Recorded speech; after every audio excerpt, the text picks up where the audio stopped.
You're live. I'm live. Sweet. Good afternoon. Welcome to another episode of, well, I guess this would be Sewing Badly with Brent, because I think Becky is still on vacation. She's going to come back super tan, from what I understand. But, actually, we got some interesting stuff today to get into, which, if you didn't guess from the title of the video, we're going to get into... Oh my bad. Keep going. Keep going? Okay. We're going to get into quarter inch because everybody's like quarter inch. This is a result of a question that I had earlier last week. So anyway, shop news first. If you've been getting the emails and stuff, we are trying to get our monthly basics builders going, and this month is for this month we're going with green for St. Patrick's Day is in March, right? Yeah. Yeah, that's why I went with green. Also for springtime. But these are going to be if you subscribe to our Basics Builders Fabric Club, these are the 7 half-yard cuts you're going to get this week. Or not this week, this month. We've got some Tula Pink Mineral, some Timeless Treasures Solidish, some Riley Blake Dots, a couple, we have a lot of Benertex basics because they've been doing it for a while and we like their basics. We've got some Grunge, some Benertex Wave Texture, a Kimberbell, and another Benertex Shadow Play. Anyway, so this is this month's Fabric Builder, Basic Builders Fabric Club. If you sign up for it, it's $42 a month, and that does include delivery if you're not going to pick it up in store. And what you'll get is you'll get 7 half-yard cuts, and each half-yard cut comes with one of these fantastic cards. So if you want to reorder, you'll know what it is. Did you want to focus on that, Eddie? So they can see what we've got there. So each one has the collection, the style number, and the color number. So if some month you get a color that you're not jazzed about, but you like the style number, you can actually use the style number and look at the different color numbers based on it. But every month, every half-yard cut is going to come with one of these so that you will be able to reorder the fabrics. And then you can start your own kind of color card with it as well. So that is, like I said, that's $42 a month. Check it out. The other thing we got going, because for some reason this has been the month to get subscriptions going, is the Aurifil has been doing this for a couple years. We got into it this year. It's the Aurifil's color builders. So what they do is every month Aurifil sends us these mini collections, which are 3 spools of thread, and the first one is going to be just these grays. We are doing it, Aurifil gives you a choice of 50 weight, 40 weight, a bunch of different threads, but they all do the same colors. We decided to go with 40 weight cotton because that's what we mostly use for decorative stitches here in the shop, because this works really well for your embroidery machine. If you're going to do machine embroidery, this stuff works fantastic. It also does a great job of decorative stitching for quilting and stuff. So that is why we decided with the 40 weight cotton for the Aurifil Club, because that's what gets used the most. And so at the end of the year, you'll have gotten a total of, well, you get 3 a month, so it's 36 new colors. And each one is a kind of a mini collection of coordinating colors. And they each have like the name of like this is the Sumatra elephant. And then this all has something to do with like endangered species and a few other things. So you're helping lonely animals as well if you buy this. So that takes care of the new stuff. Oh, the other thing, it's on the machine. I was hoping to get this off the machine. We're actually finishing up the quilt right now. Is this kit also came in? I really like this. I was gonna just get the. Do you want to focus? Are you paying attention, Eddie? I'm trying to fix something. Oh, okay.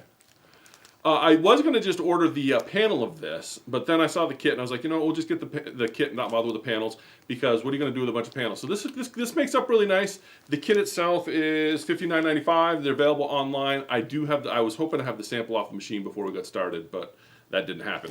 So that's also what's new this week. So that's pretty much all the shop news.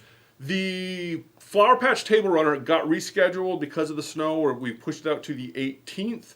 And it turns out, if you are signed up for that, it's out to the 18th. We do have some seats left, so if you are interested in that, sign up for it. And if you do sign up for it, you might get lucky that you'll get to learn from me, because I think Brenda's going to be out of town that day after we rescheduled. So that means that I'm going to show you how to make a Flower Patch Table Runner, which means it'll be super exciting. So that's coming up on the 18th of March. We've got a few other things on the calendar. I haven't really filled out March yet because we've got a couple other things we're still making up for snow days on, so I didn't want to cram a bunch of stuff. Once we get out of March, it makes it a lot easier because we're not worried about the weather. So that's shop news. All right. And a shout out to Gene and John. Sounds like they're having a new grandchild, which is fun. Which, yeah, you get to make a lot of baby quilts. So what I'm going to talk about today is a question that I had somebody come in and ask me about a scant quarter inch. And a scant quarter inch, as everybody knows, is smaller than a regular quarter inch. We might not know that. That's why we're going to talk about that today. And so that led to a couple questions. First off, how do you get a scant quarter inch? And second off, why would you do a scant quarter inch? And anybody that's been watching this for any time now knows that I am a lazy quilter, very lazy sewer. And if you also know the benefits of a scant quarter inch, you will probably also know that I don't use one because I'm lazy. But I'm going to get into today why we do scant quarter inch, and what we're going to use for that is I actually made two blocks. So there's this block, and there's this block. Both of these blocks are pretty much identical. I actually use the same strip set for all of them, so the fabric itself is the same. The strips are the same size. They just did 3-4.5 inch strips to throw something together to show this to you. But one of these blocks is done with a scant quarter inch, and one is done with a regular quarter inch. And I thought that this would be a really good way to illustrate why you might want to do a scant quarter inch. Because there are some patterns that will tell you to do a scant quarter inch, and there are lots of techniques that require a scant quarter inch. And I'm just going to show you real quick why that is, and then I've also got 3 machines in front of me to show you how to set the scant quarter inch. It's a little different for different machines, but I am going to show you how to use with your regular quarter inch foot. You can use that to sew a scant if you know how to adjust it, and I'll show you that once we're done. So, anyway, we good, Eddie? Yeah. Okay. Want to go switch to the overhead? Is that on the whole thing there? Okay. So, one of these blocks is a scant quarter inch and the other is not. And I can't remember which is which, but I will show you really quickly. Okay, so this one is not the scant quarter inch. This one was done with a regular quarter inch seam. Now these squares are 3.5 inch squares. So this block should technically finish out to 12.5 inches. And this ruler here is a 12.5 inch ruler. So when I drop that on top of here, what should happen is my block should go all the way to the edge, but I'm going to line that up with the top corner so I can really show you the difference here, because this is a block that I made. So nobody should be surprised that it's not perfect. What you'll notice, I think it should come through there, is on this bottom edge here, you're going to see that my block looks like it's probably about an eighth to a quarter inch, probably too small. And I could probably press that out, stretch it to get that there. But you're also going to notice over here on this edge too, I'm a little bit shy of my 12.5 inch finished size that I want to go for. This is a normal 12.5 inch block that I would have sewn together, and I would throw this into a quilt and I wouldn't think twice of it, because that's the kind of person I am. And that's so if you're all right with that, then you can turn us off now, because you're good to go. But where a scant quarter inch comes in, so let me show you what the scant looks like. So this block was made with a scant quarter inch. What you're going to notice now, that was also supposed to finish at 12.5, but what we've got, if you look now, is we have got a little bit of extra space all the way around. Oftentimes what you will find if somebody asks you to do a scant quarter inch, you're going to usually have enough left over when you're done I can now square this up to 12.5 inches. I've got just a little bit sticking out on the edges of this ruler, so that if I wanted to square this up to 12.5, I could, and it would be perfectly 12.5 inches, as opposed to my first block, which is not quite 12.5, which was done with a regular quarter inch. So that's the difference in the finished of a scant versus a regular quarter inch. And I probably should have explained this before we got started. Now you guys got to see how bad everything is, because you can see how I just kind of pressed this and made a mess of it. When we say scant versus a quarter, what we're talking about is your seam allowance.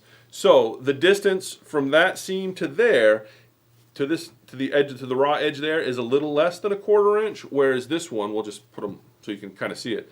That one there to there is a quarter inch. So when we say scant, it's like the word implies, scant, a little bit less. So when you do a little bit less of a seam here, what that does is, with every seam, that leaves a little bit extra fabric, so that when you get to your finished block size, you're actually bigger than than what you're shooting for, which gives you just enough to trim around the edges. So if you want perfect blocks, a scant 1/4 inch is a good way to go, because it leaves you enough, sometimes in most cases, to square it up a little bit, but you're not going to come short, which is often the case when I'm sewing, because that's just the way I roll. You're not going to come short on your 12.5 inch. So, yes, and John makes a very interesting point that the first one is like the 12.5 inch ones you get from the guild in the Block of the Month raffles. Yes, this is very common. This regular 1/4 inch block, this is a very common. What happens is, like I said, it's supposed to finish to 12.5. It comes up a little shy because we did a 1/4 inch seam. Now, if this was just a regular, if this was like a 9 patch instead of a 16 patch, you would probably find it's going to be closer to 12.5 than this one is. The more seams you put in, the worse it gets, because you're taking more and more fabric. And same thing can be true with the scant. The more seams you get, the bigger this is going to be beyond your finished size, because you're adding fabric with every seam. So that's the way this works. The more seams out of scant, the more extra space you have. Another place that you really want to use scant is going to also be if you're doing templates. A lot of template designers will tell you to use a scant 1/4 inch, because that's going to give you a much more precise shape. So that's the difference between a scant versus a regular 1/4 inch. Was that exciting, Eddie? Yeah. Where you're like, wow, I've learned something new today? You just woke up from a nap. You didn't even care. Okay. So now the next question is probably, how do I get a scant 1/4 inch? And we're going to show you first off this brother. This brother here should, it's going to be pretty typical of most modern machines on how to do this. And I've even got an old 401A that we're going to show you on too, just because we're really going to have fun with this today. So most people work typically with a 1/4 inch foot. That's going to be your guide right there. And most machines, you set it to the center position with a 1/4 inch foot, means you're going to be a 1/4 inch off the edge of the foot to the center. So there's two ways you can get a scant 1/4 inch. The less precise way would be to just not butt your fabric up to that guide there. Keep it a little to this side of the guide, and that'll give you a scant, because you're not going to go right up to the edge, so you don't have a scant. The easier thing, what I find to be the easiest way to do it, is that guide is there. Why don't we take advantage of it? So to set a scant, what we want to do is move that needle to the left a little bit. Now, if you look at a typical 1/4 inch foot,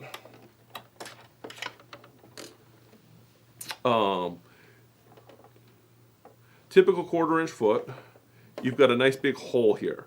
That hole is big enough to adjust your needle drop position.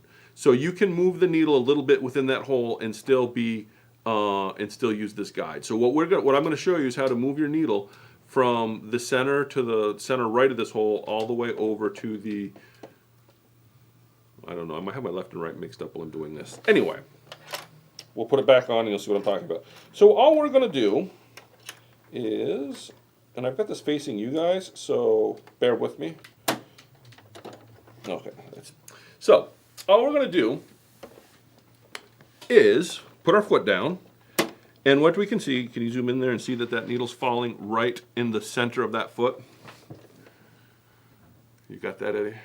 You see how the needle is right in the middle. If I turn that just the other direction, because, oh, there you go. Ah, we moved it. I got it. No, wait, I got it. Boom! Look at that. Look at that view you get. So if you see how the needle falls right in the center of that foot. What we're going to do now is we want to move it closer to this edge here, because that's where your guide is at. And all we're going to do that is, if we come over here on this machine, on this particular machine, this button here controls your stitch width, which in most cases, we're not doing a zigzag stitch, so why do we care about the stitch width? We care about the stitch width in a straight stitch position because that's going to move the needle drop. So the center on most modern machines is going to be 3.5 because most stitch fields on a sewing machine are 7 millimeters. So 3.5 is right in the center, 3.5 millimeters. Now all we're going to do is I'm going to move that, and what you're going to notice, let me pick my foot up, is as I click this, if you look closely, you can see that that needle is moving. And it moves in, on this particular machine, it moves in 0.5 millimeter increments. Some of the higher end machines, it'll move in quarter millimeter increments. So what I'm going to do is I'm going to move that over to 4, I think works pretty good. I'm going to break a needle while I'm trying to demo this probably.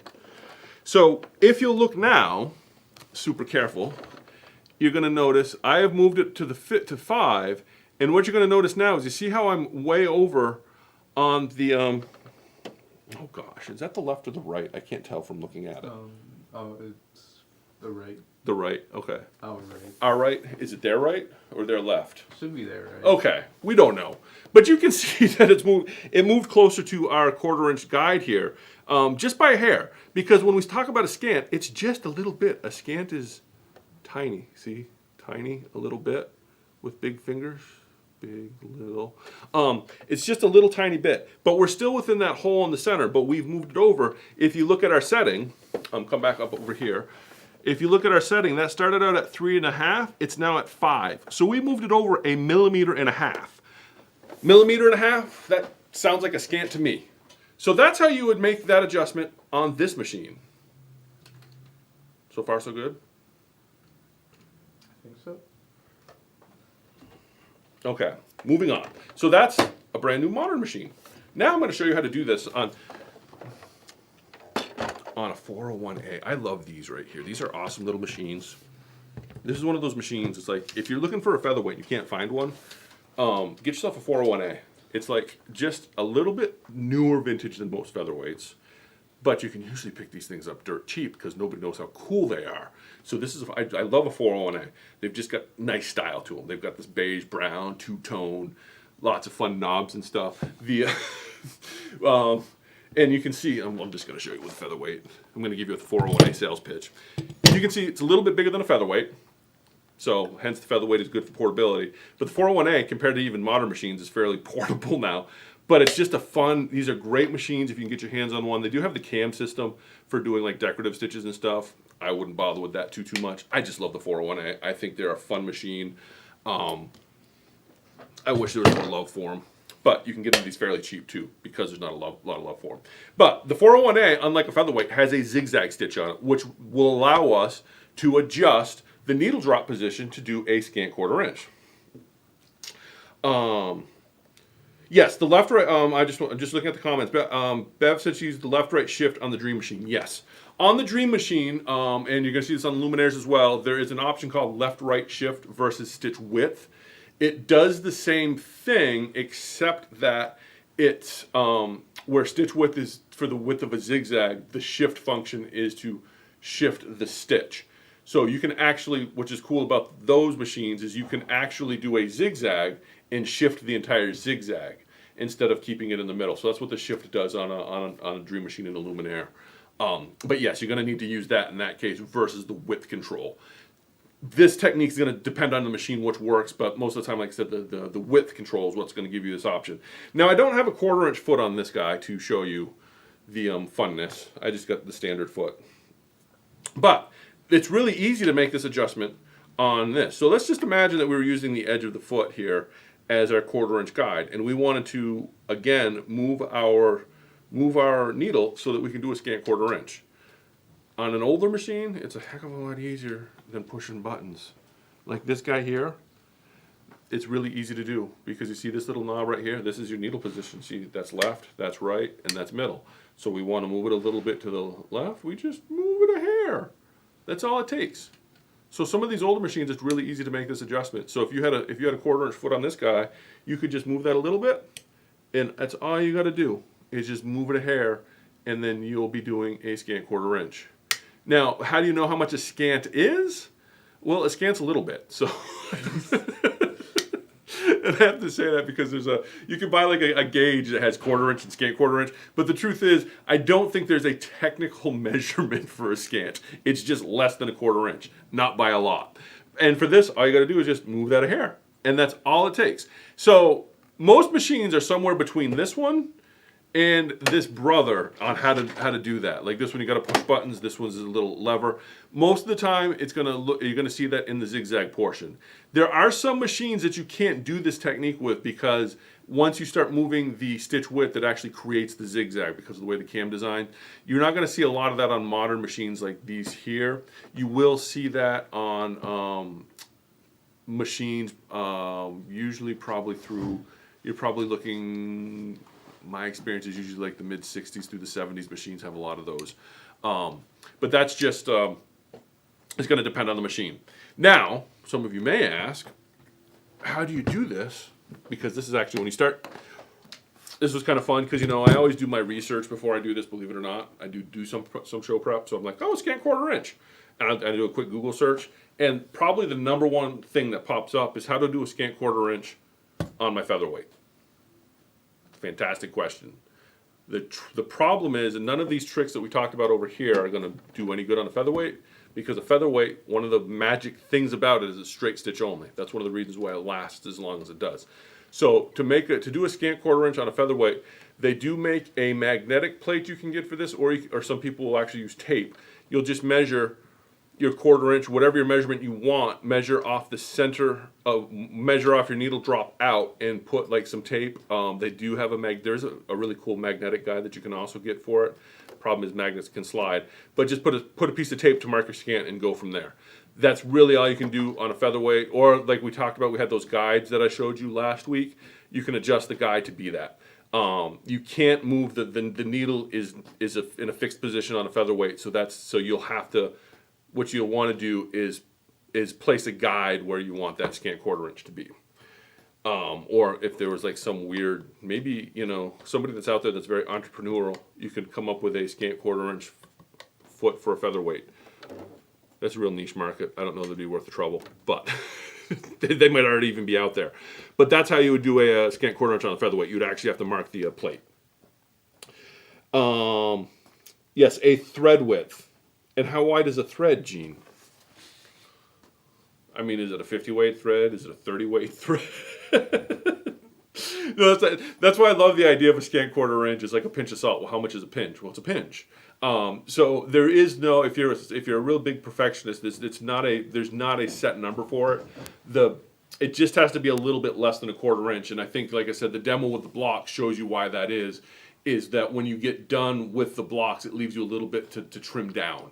And that is going to give you a lot better results. There's a lot of techniques for piecing that will actually have you oversize your blocks and trim them down. A lot of, I believe the Studio 180 Deb Tucker stuff does a lot of that. A lot of them do. Some of the best flying geese, if you're one of those people that want perfect flying geese, there's a couple techniques out there, and the ones that always come out the best are the ones where you make oversized flying geese and then trim them down after. So that's all a scant is really trying to do for you, is give you that little bit of extra so you can trim it down to get perfectly sized blocks. So yeah, that's all I really had for today. That was, I hope, exciting enough. I know that it's not as we didn't go on forever like we normally do, but I thought that, it just made me think that that's something we don't often talk about. And a lot of people ask, why would you do it? And I just thought a concrete example of it. You can see why you would do it. It's not a bad technique it's not a bad practice to have if you are somebody that likes to have very perfect points and perfect quilts, because a scant does give you that little bit of extra to get a perfect block. Somebody like myself, I have no interest in cutting the block again. I already cut the squares out. Why do I want to cut the square down? But that's just me. I can see, though, in some cases where I might use a scant, depending on the quilt I'm making, where it might make a bigger difference. So, like I said, just throwing that out there so you all know now the secrets of the scant, and that there is no specific measurement for that. Like Gene was saying, it's a threads width, which my experience is going to be about 1.5 millimeters. That's based on moving the actually moving the needle on a machine that measures that stuff, my experience has been it's usually about 1.5 millimeters, and that's usually about the maximum you're going to have space for movement in most quarter-inch feet because that center hole is only so wide. So you don't have a lot of movement there, but there usually is enough space in that quarter-inch foot to allow you to set the needle to a scant. All right. I think that's it. Do you have any questions, Eddie?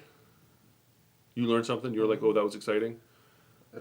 Yeah, it was really Yes, and like Bev, Bev, you do want to use the left-right width to set a scant. That is correct. And I get, should I? Yeah, let me get into this. I don't know. I think I got into this once before. I might not have. This is going to be brother specific. I know that sometimes when I check my statistics, when we do very machine specific content, it doesn't do as well. But one of the nice things, of course, I can't do it on this machine. Because this machine doesn't have it. All right, y'all give me 1 second. I'm gonna drop some knowledge on it because we've only been doing this for 20 minutes. Why not add another 10, and y'all get to go home with something new.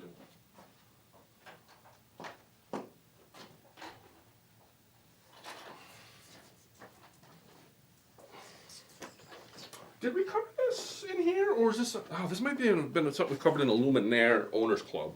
So if you've been to a Luminaire's Owners Club, what I'm about to cover probably isn't anything new. I don't think we've covered it here. And this, what I'm going to show you, is not specific to the Luminaire. This is going to be on most of your high-end baby locks, and all your high-end brothers are going to have the same function. And this is super helpful for what we were just talking about. Because one of the problems that you'll run into with a Scant is, especially on a computerized machine, is you don't want to have to set that every time that you start. The PS500, which we were just on, doesn't have this default function feature that we're going to, I mean, it might, but it's not as obvious as it is on this one. So what you're going to find is, so for what we were talking about, and Bev was saying that she has the left-right shift versus the width on her machine. And this is going to be true on Luminaires and Dream machines. If you want to make a, if you want to move your needle drop for a Scant, you just, why is that not going up? What am I doing wrong, Eddie? Why is that not moving for me? Oh. Okay, yes, cancel. Oh. There we go. Yeah, because my fat finger's from this angle. So you can see if we wanted to move that, that's where we would do it. And of course, let me just see. But what I wanted to show you all is, okay. Yeah. There we go. What I wanted to show you all on here is that, so if you make adjustments to your stitch here, one of the cool things that you can do on these machines is just put it in your memory. So now, this stitch 3 will have this left-right shift of a plus 3.25 whenever I restart. And I'll just restart it real quick so you guys can see what we're talking about. Now, this is super helpful if you always want to run a Scant quarter inch and you don't want to have to set your machine up every time. Just hit that memory key, and every time you restart, yeah, just because that stitch is now at a 3.25. And you can do that for any stitch. You just hit that memory, and it's going to save these settings into the default memory of it. If you want to reset it, and this is true for like All Brothers Baby, if I hit reset, that black background, that tells you what the default settings is. So for this particular stitch, which I'm on stitch 3 here, it's a plus 1.5. That's not actually center stitch position. Center stitch, I believe, is 1. Yes, center stitch is 1 because you've got the 3.5. And say we wanted to, why does it not let me do it from this angle? Why, Eddie? Why does it hate me? Let's go back over here. Let's go to, I don't know. Maybe it just doesn't like me today. So you can actually see on this machine that the this might have been one we were messing around with. You can see that that stitch is set to a is off the standard. But if you have a higher machine, you can just hit this memory button. And so if you were setting the I want to switch cameras for me, Eddie. If you're setting the the stitch width on these machines, hitting that memory button saves that to memory for that stitch. So you don't have to reset that Scant 1/4 inch every time you start your machine. And then if you decide, you know what, this isn't working for me, hit the reset button, brings it back to your center default. So that's something to keep in mind.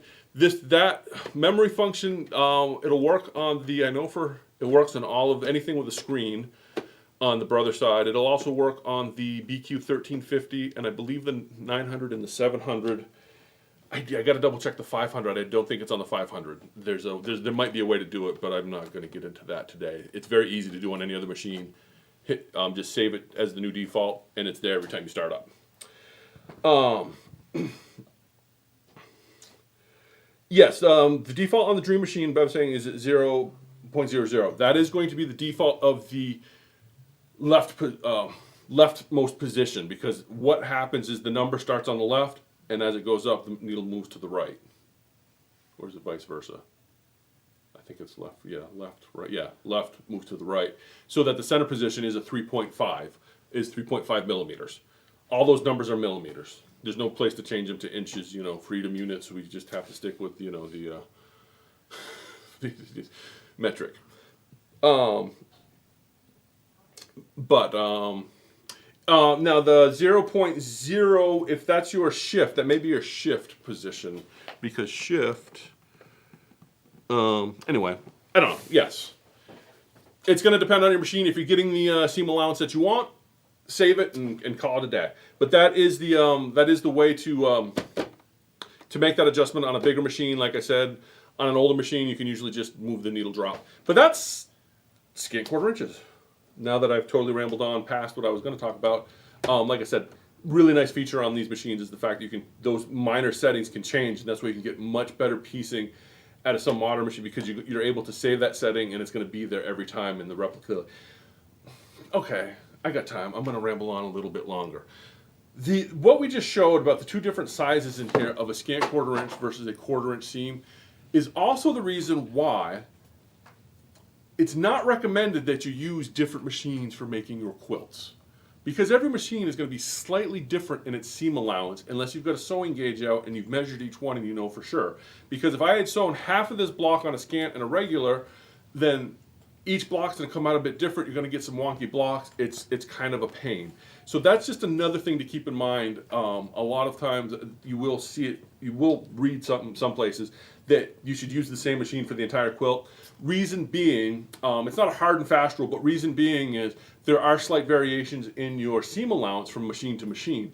And over the course of a lot of seams, that adds up. And so if you've got half a thread width difference between one machine and another, and you've sewn on two different machines, that half a thread width adds up over time, so that your blocks, when it all starts coming together, may be a little wonky. That's, like I said, it's one of those weird things that not a lot of people get into, and I don't know that it's a big enough difference, because 1/4 inch is 1/4 inch for the most part. But that is one of the reasons you will see people tell you not to use two different machines for the same quilt, because as you're piecing, that minor variation in seam allowance can add up over the number of seams. And Gene also pointed out that it's also very important to use the same ruler throughout your projects. That's true as well. There are very minor variations among everything, and if you're doing two different rulers, you might find that one ruler is slightly bigger or slightly smaller than another, and over the course of a project, those minor differences will add up and you can get some wonkiness from it. So it is important to have very precise tools, but also it's important that if you stick to the same tools, whatever error is in the tool is spread throughout the entire quilt, so there's a uniformity to it, so that it's much easier. It comes out much nicer versus using different tools. You get different issues. Anyway, people are jinxing each other. Doesn't that mean you get to buy each other Cokes or something? Anyhow, that is pretty much all we have for today. Any questions I'm missing on the comments, or are we good? I think we're good. We're good? Okay. I hope you all learned something. I had fun doing it. And now I've got to decide what to do with these blocks. Maybe I'll put them together and make like a table runner or something. But yeah, these are just some scraps I threw together.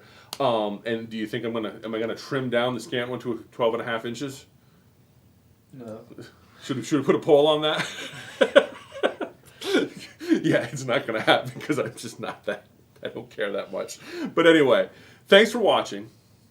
Join us again next week. So on, and be excellent to each other.